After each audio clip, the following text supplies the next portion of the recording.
Ada seorang muslimah di Amerika, dia tinggal di sebuah pemukiman di Amerika itu, yang di situ banyak geng-geng penjahat, orang-orang yang berkulit hitam yang tiap hari memerkosa, membunuh orang, saling perang. Tapi dia nggak bisa apa-apa karena memang dia tinggal di wilayah situ bersama dengan orang tuanya. Tapi karena orang tuanya mendidiknya Islam, dia pakai jilbab. Setiap hari dia harus melewatin gang-gang orang-orang ini. Jadi dia berusaha supaya tiba di rumah sebelum terbenam matahari. Karena kalau sudah malam, sudah gelap, udah kumpul tuh geng-geng semua di situ.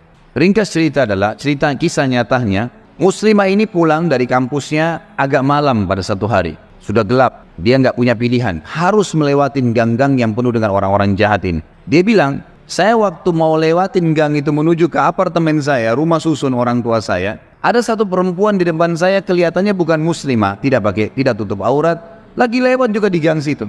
Tiba-tiba saya lihat dengan mata saya dikeroyokin oleh laki-laki itu. Dipegangin, ditarik dengan paksa, dimasukkan ke dalam sebuah tempat dan terdengar suara teriak-teriak, kemungkinan diperkosa. Dan mereka sudah punya tim, jadi yang narik ke dalam itu beberapa orang nanti diperkosa, yang lainnya berdiri di depan gang, seakan-akan tidak terjadi apa-apa. Nanti mereka gantian memerkosa orang, hampir tiap hari pekerjaan begitu. Maka muslimah ini mengatakan, saya lihat depan mata saya itu, tapi saya nggak bisa berhenti. Saya mau kemana? Mau ke kampus sudah tutup, mau ke tempat teman-temannya jauh, rumahnya tinggal beberapa langkah, harus dilewatin. Dia bilang, lalu saya berdoa kepada Allah, ya Allah, sebagaimana aku meyakini kamu ada, kamulah yang telah memerintahkan aku untuk menjaga kehormatanku, jagalah kehormatan ini. Dia bilang, lalu saya bertawakal, jalan aja sudah. Apa yang terjadi, terjadi, karena nggak ada opsi. Dia bilang, sementara saya lewat di depan mereka, geng-geng ini banyak orangnya, bukan 1-2 orang, banyak orang di situ. Mungkin lebih daripada 10 orang. Tidak satu pun yang mengganggu saya. Nggak satu pun mengganggu saya. Dan waktu saya lewat, mereka pada buang muka. Orang-orang ini pada buang muka. Saya jalan sampai melewatin gang itu. Kebetulan rumah orang tua saya berhadapan dengan kantor polisi. Lalu saya datang kantor polisi itu, lalu saya berkata, tadi ada kejadian begini, ada perempuan diperkosa di sebelah sana. Polisi pun akhirnya menerima laporan tersebut, lalu memeriksa, kena dekat, betul terbukti ditangkap, masih ada perempuan tadi dan memang diperkosa.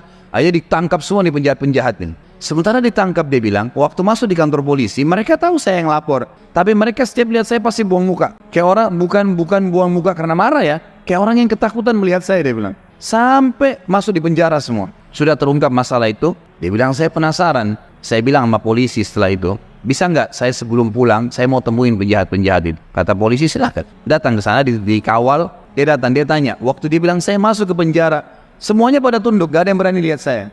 Saya jadi bingung, ada apa sebenarnya, gitu kan? Saya seorang wanita cuma pakai jilbab. Ini penjahat-penjahat terkenal tiap hari perkosa orang, tiap hari bunuh orang, nggak ada yang ditakutin. Maka saya bertanya, saya mau tanya, saya yang melaporin kalian.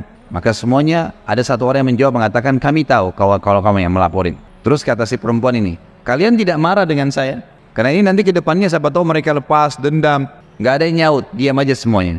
Terus dia bilang, saya mau tanya, kenapa waktu saya lewat tidak ada di antara kalian yang mengganggu saya? Saya ingin tahu, apa sebabnya? Ada satu orang, dia tidak angkat matanya ke arah perempuan, cuma dia tunduk, dia mengatakan, dari tadi, dari Anda lewatin gang, sampai sekarang, di belakang Anda banyak orang yang menggunakan baju-baju putih yang menemani Anda. Dan badannya besar-besar, kami takut. Perempuan ini bilang, saya tiba-tiba gemetar, hampir jatuh. Kaget dengan informasi itu. Tapi itu kisah nyata, gitu kan? Kisah nyata.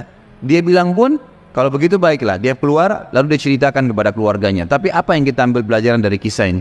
Keyakinan kepada Allah Subhanahu wa Ta'ala mendatangkan pertolongan yang memang tidak masuk di akal manusia.